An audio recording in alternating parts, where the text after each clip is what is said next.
Sir, बच्चे को बहुत ज्यादा भूख लगती है पर उसका वजन नहीं बढ़ रहा और पेट में हमेशा दर्द रहता है।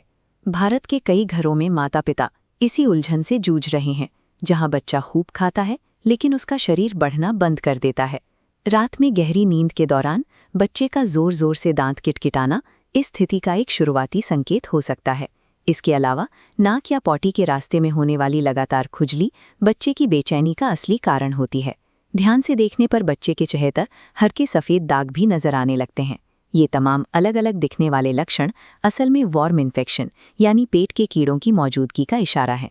ये संक्रमण भारत में बचपन के कुपोषण और अनीमिया का एक प्रमुख अदृश्य कारण है। आंतों में बैठा एक परजीवी बच्चे के हिस्से का सारा पोषण खुद हड़प रहा है, जिससे भरपूर भोजन के बावजूद शरीर को कुछ नहीं मिलता। मिट्टी में नंगे पैर खेलने से ये संक्रमण चक्र शुरू होता है, जहां मिट्टी में मौजूद परजीवी शरीर के संपर्क में आते हैं। गंदे हाथों को मुंह में डालने से इन सूक्ष्म कीड़ों को शरीर के अंदर जाने का सीधा रास्ता मिल जाता है। एक बार भीतर पहुंचने के बाद ये परजीवी पाचन तंत्र में अपनी जगह बना लेते हैं और वहीं रहकर अपना पोषण पाना शुरू करते हैं। इस चक्र को तोड़ने का सबसे प्रभावी तरीका एल्बेंडाजोल की खुराक है।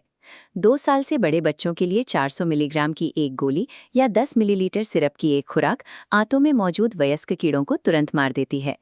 पहली खुराक सिर्फ वयस्क कीड़ों को मारती है, अंडे बच जाते हैं। कुछ दिनों में इनसे नई पीढ़ी जन्म लेती है।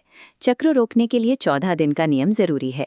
दूसरी खुराक इन नए कीड़ों पर हमला करती है। ये दूसरी खुराक नए जन्मे कीड़ों को वयस्क बनने और दोबारा अंडे देने से पहले ही खत्म कर देती है। 14 दिन की इस दूसरी खुराक के बिना इलाज केवल एक अस्थायी विराम है, जो संक्रमण को दोबारा लौटने का मौका देता है। दवा के साथ साथ भविष्य में बचाव के लिए मिट्टी और शरीर के बीच एक स्थायी सुरक्षा कवच बनाना जरूरी है।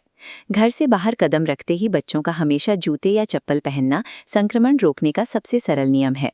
इसके साथ ही बच्चों के नाखूनों को नियमित रूप से छोटा रखना एक अनिवार्य स्वच्छता अभ्यास है। लंबे नाखूनों के नीचे की महीन जगह मिट्टी और कीड़ों के अंडों के लिए छिपने का सबसे सुलभ ठिकाना होती है। परिवार के किसी भी एक सदस्य का संक्रमित होना पूरे घर के वातावरण में परजीवियों की मौजूदगी का संकेत देता है।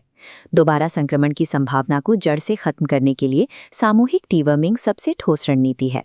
स्वास्थ्य नियमों के अनुसार पूरे परिवार को साल में 2 बार एक साथ कीड़े की दवा लेनी चाहिए। साल में 2 बार का ये मेडिकल प्रोटोकॉल और बुनियादी स्वच्छता मिलकर इस अदृश्य समस्या को मिटा सकते हैं, जिससे बच्चों को एक स्वस्थ और कुपोषण मुक्त जीवन मिल सके। स्वस्थ रहें।